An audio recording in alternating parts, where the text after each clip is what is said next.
జై భారత్ క్షీరారామ ఆక్వా రైతు సంఘం ఆధ్వర్యంలో పాలకుల్లో మరి ఏదైతే ఆక్వా రైతు 2K ర్యాలీ జరిగిందో ఆ ర్యాలీకి ఆక్వా రైతుల నుంచి విశేష స్పందన.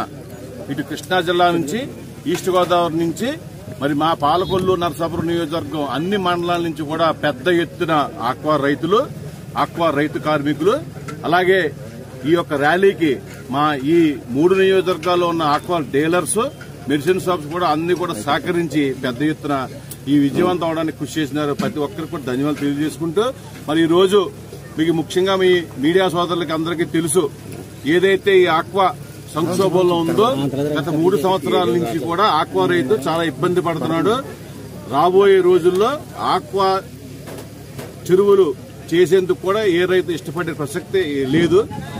అందుచేత ఏదైతే ఇప్పుడున్న సమస్యల నుంచి మనం ఏదైతే ఈ సంక్షోభంతో ఎలా తట్టుకోవాల ఉద్దేశంతో అందరూ సూచనతో ఇవాళ ఈ కార్యక్రమం చేపట్టడం జరిగింది.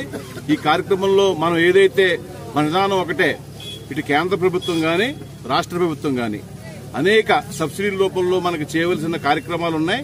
అవి మనకి కేంద్ర ప్రభుత్వం ఈ రోజు ఎన్నో వేల కోట్ల రూపాయలతో ఈ ఆక్వా నుంచి ఆదాయం వస్తుంది. కానీ ఆ కేంద్ర ప్రభుత్వం మనకు చేసే రైతుకు చేసే సాయంలో మాత్రం సబ్సిడీస్లో ఏ విధమైన సహకారం అందించట్లేదు. తప్పనిసరిగా ఇప్పుడైనా కేంద్ర ప్రభుత్వం కళ్లు తెరిచి ఆక్వా రైతుకి ఏదైతే ఇప్పుడు ఇవాళ చికెన్ గాని ఎగ్ గాని మరి ఏదైతే ప్రమోట్ చేస్తున్నారో కేంద్ర ప్రభుత్వం, అలాగే రేపు ఆక్వా ఈ ఫ్రాన్ కూడా కేంద్ర ప్రభుత్వం కల్పించుకుని మరి ఎవరైతే ఈ సెలబ్రిటీస్ ఉంటారో వారి చేత ప్రమోట్ చేసే విధంగా కేంద్ర ప్రభుత్వం రాష్ట్ర ప్రభుత్వం సహకరించాలని, అలాగే రాష్ట్ర ప్రభుత్వం ఇప్పటి వరకు ఆక్వా రైతుకి రూపాయల సబ్సిడీ ఇస్తుంది. కానీ అది పూర్తి స్థాయిలో రైతుకి అందట్లేదు ఆక్వా జోన్ పేరుతో. అందుచేత ఏదైతే ఇంకా జోన్ పేరుతో ఆపిన ఆక్వా రైతులకు కూడా పూర్తిగా ఆ రూపాయల సబ్సిడీకి అందజేయాలని, అలాగే ట్రాన్స్ఫర్ మీద ఎలక్ట్రికల్స్ ట్రాన్స్ఫర్ మీద గతంలో సబ్సిడీ ఉండేది, ఇప్పుడు సబ్సిడీ లేక మరి రైతు ట్రాన్స్ఫర్ కొనుక్కునే పరిస్థితులు లేడు. ఆ సబ్సిడీ కూడా ఆ ట్రాన్స్ఫర్ మీద ఇవ్వాలని చెప్పేసి, అలాగే ఎక్స్ట్రా వేరే బొగ్గుతోనే ఆటలతోనే వేసి ఛార్జీలను కూడా తీసివేయాలని చెప్పేసి కేంద్ర రాష్ట్ర ప్రభుత్వాలని కోరడం జరిగింది. అలాగే ఏదైతే మాకు ముఖ్యంగా ప్రాసెసింగ్ ప్లాంట్ తో ఏదైతే ఆ వేరియేషన్స్ అనేది ఏదైతే ఇవ్వకుండా ఈ ప్రాసెసింగ్ ప్లాంట్లు రైతు దగ్గర దోచుకుంటున్నాయో ఆ వేరియేషన్స్ వెంటనే ప్రాసెసింగ్ ప్లాంట్ ఏర్పాటు చేయాలని, వాళ్ళు చేసే విధంగా గవర్నమెంట్ కూడా ముందుకొచ్చి ఏర్పాటు చేయాలని చెప్పేసి అదొక నిర్ణయం చేయడం జరిగింది. అలాగే ఫీడ్ ప్లాంట్లు ఏదైతే మనం గతంలో చెప్పాం, ఆ రోజు 2000 సంవత్సరంలో కేజీ 30 కేజీ 430 రూపాయలు ఉంటే ఆ రోజు 700 రూపాయలు మేత బస్తా ఉండేది.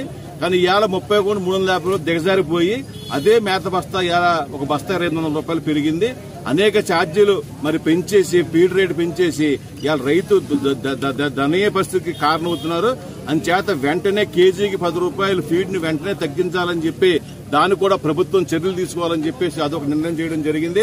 అలాగే హ్యాచరీస్ ఏదైతే ఉన్నాయో ఇవాళ నాణ్యమైన సీడ్ హ్యాచరీస్ ద్వారా రావట్లేదు. దానికి కారణం ఎక్కువ హ్యాచరీస్ పెరిగిపోవటం, లైసెన్స్ లేని హ్యాచరీస్ ఉండటం, దాని మీద నియంత్రణ చేయవలసిన సిఏ అథారిటీ గాని ఎంపీడీ గాని చేయలేకపోవడం, వెంటనే కేంద్ర ప్రభుత్వం రాష్ట్ర ప్రభుత్వాలు కలర్ చేసుకుని లైసెన్స్ లేని హ్యాచరీలు మూయించి వేసి ఏదైతే ఇప్పుడున్న హ్యాచరీస్ కి అలాగే వాళ్ళకి బ్రూడ్ స్టాక్ కూడా ఒకే దేశం నుంచి బ్రూడ్ స్టాక్ రావడం వల్ల సరైన బ్రూడ్ స్టాక్ రావడం వల్ల సీడ్ ఇవ్వలేకపోతున్నారు.